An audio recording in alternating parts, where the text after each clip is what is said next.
Hello guys, আসসালামু আলাইকুম। সবাই কেমন আছেন? আশা করি সবাই ভালো আছেন। আমি সুফিয়া আজকে নিয়ে আসলাম শাক ভাজি। এগুলো কী শাক সেটা তো বলতে পারছেন না। এটা হচ্ছে লাউ শাক। তো আজকে লাউ শাক ভাজি করব। তো কুটি ধুয়ে নিয়েছি আমি, এটা আর দেখেনি, স্কিপ করে ফেলছি। এখন একটা কড়াইয়ের ভিতরে একটু পানি দিয়ে তারপরে লাউ শাকগুলো দিয়ে একটু লবণ দিয়ে ঢাকা দিয়ে দিব। ঢাকনা দেওয়ার পর একটু নরম নরম হবে, তারপরে একটু সিদ্ধ হওয়ার জন্য আমি দিয়েছি। এখন আমি একটু উল্টা পাল্টাই দিব, দেওয়ার পর লবণটা যাতে মিক্স হয়ে যায়। তো এখন আমি আরেকটু লাড়ার পরে দেখতেছি এটা সিদ্ধ হয়েছে কিনা। তো হাত দিয়ে দেখলাম যে না, এটা একটু সিদ্ধ হয় না, আর একটু হবে, এই জন্য আবার বসাই রাখলাম। একটু বসানোর পরে আবার আমি এটাকে উঠিয়ে নিছি, উঠাইয়া একটু এটাকে ঠান্ডা হওয়ার পরে এখন আমি এটার যতটা পানি ছিল সবগুলো আমি ওখানে হাত দিয়ে একটু করে চেপে চেপে পুরোটা পানি ফেলে দেব।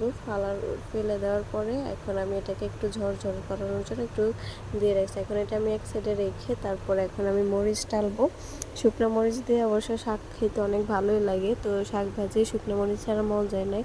তো এখন আমি একটা কড়াইয়ের ভিতরে শুকনো মরিচ তারপর একটু দিয়ে এটাকে করে ফেলছি। তো এখন উঠানোর পর এখন আমি দিতেছি শাকটা ভাজি করব।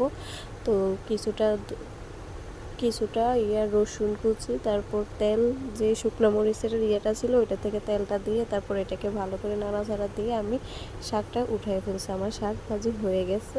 তো এটা এখন আমি পরিবেশন করব। তো এই দেখেন আমার ফাইনালি শাক ভাজির এখন মরিচগুলো আমি উপরে একটা একটা করে সাজিয়ে দিলাম যাতে কেমন হয় এটা দেখার জন্য। তো আমার ভিডিওগুলো দেখার জন্য আপনাদেরকে অসংখ্য ধন্যবাদ। আমার পাশে এইভাবে থাকবেন। ওকে, ভালো থাকবেন। আসসালামু আলাইকুম, আল্লাহ হাফেজ।